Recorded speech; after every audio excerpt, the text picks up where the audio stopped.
a Zerg's perspective, since we kind of looked at what you should do as Terran and Protoss. Alright guys, welcome back for game 3 of 4 here. So in this game I'm going to show you kind of what the Zerg really should do in response to seeing a cannon rush, or even a forge early like this. As a Protoss player, I'm going to be the one who gets cannon rush down here. And we'll just kind of speed through the beginning here, up to the point where I end up seeing a forge. I pretty much see it right away, so we're able to react very quickly, although we didn't do the perfect response.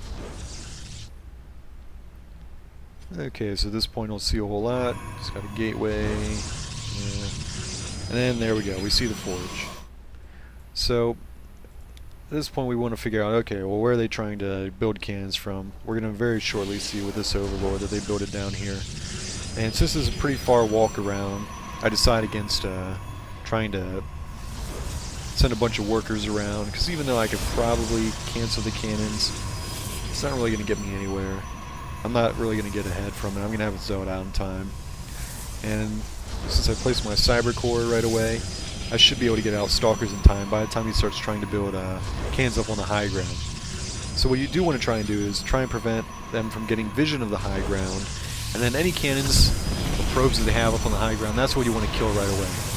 Your partner should really be going for roaches here, and he does get his roach worn up, but he could have built that a lot sooner in my opinion, because you only need maybe 2 or 4 lings just to try and kill probes.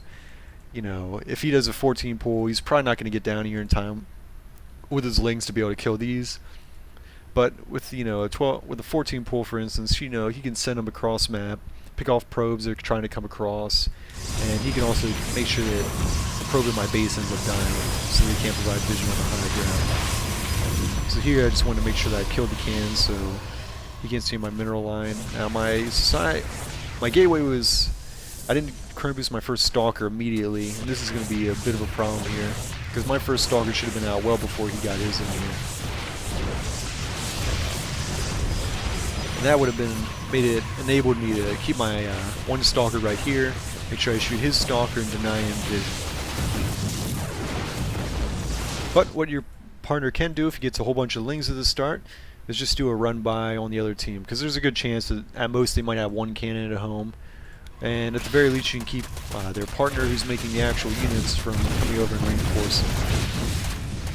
And he reacted pretty slowly here, so he lost every single worker. Pretty bad. But these players were actually, I believe they were a top 8 Masters team, if I'm not mistaken. So once we kill this final stalker here, they no longer have vision on the high ground, and then we can easily dismantle all these cannons. Now of course one follow-up you have to be aware of is when people usually do cannons, if the cannon rush fails, they're going to feel behind, and when Protoss players are behind, there's one strategy they always go for, and that's DTs. So he ends up building his Twilight Council. Now of course we don't see this, but we only have to suspect, so pretty shortly hereafter, yep, I build my own robo just to be sure, because if they do a cannon rush, it's going to be probably at least 3 or 4 minutes afterwards that it fails that they're going to have their first DTs across the map. So he's just placing a bunch of pylons all over the place, and we weren't able to clean them up right away, and as you can see, Dark Shrine's about to finish, and I have one observer out. In this case I ended up sending it across map because I did want to see what they were doing, but I quickly current boost out my second one. As soon as I see that there's DTs trying to get in, just force field, and we quickly clean this up. And now we're even further ahead than we were before. So in this game, that kind of shows you what you can do in at least 2v2, for instance, against Cannon Rush. And then when the other player starts getting like quick stalkers or something like that for live vision. So last game, I'm just going to show you what will happen if a Zerg player ends up going roaches right away. Okay, well I'm not really going to show you guys this entire game here because there's not too much to see. The other team didn't exactly execute the cannon rush perfectly, but there were 4 Protoss and they ended up doing a cannon rush. In fact, all of them made cannons initially. Really, 2 of them probably should have done a proxy while the other 2 cannon, but that's a whole different story.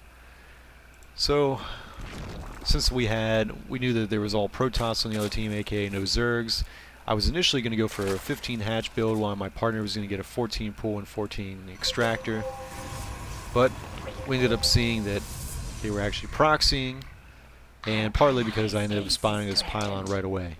So my reaction is going to be to get roaches as quickly as possible, because quick roaches is how you're going to end up dealing with both proxies and cannon rushes.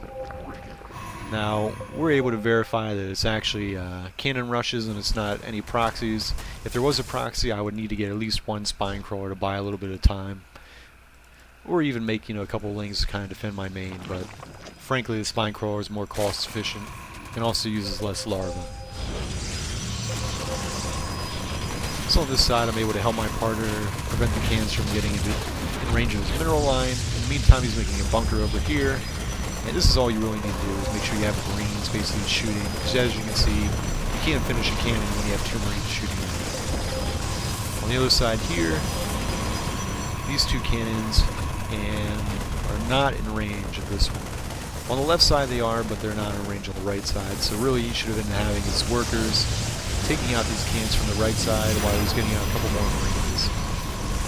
And there's no point pulling all of his workers there necessarily, because once he cancels this cannon here, he can have his Marines go over and assist with these 2 cannons. But in the meantime, I've managed to get some roaches out, and all I'm going to do is just keep massing roaches, because that's what's going to cost efficiently take care of both zealots and cannons. Okay, I'm not really going to be able to engage these cannons just yet because I don't have enough roaches, but once I get to 8 and more, then I'm going to have no problem taking out cannons. So all I'm really going to do at this point is make sure they can't advance any further than they already have. And the other team is way behind in tech. They might have roughly the same economy, but I have equal economy and I actually have an army. And we didn't take a whole lot of damage from this. And with some good micro, you shouldn't really lose too many roaches, so even if you do lose 1 roach for each cannon, it's not a big deal. Roaches are cheaper.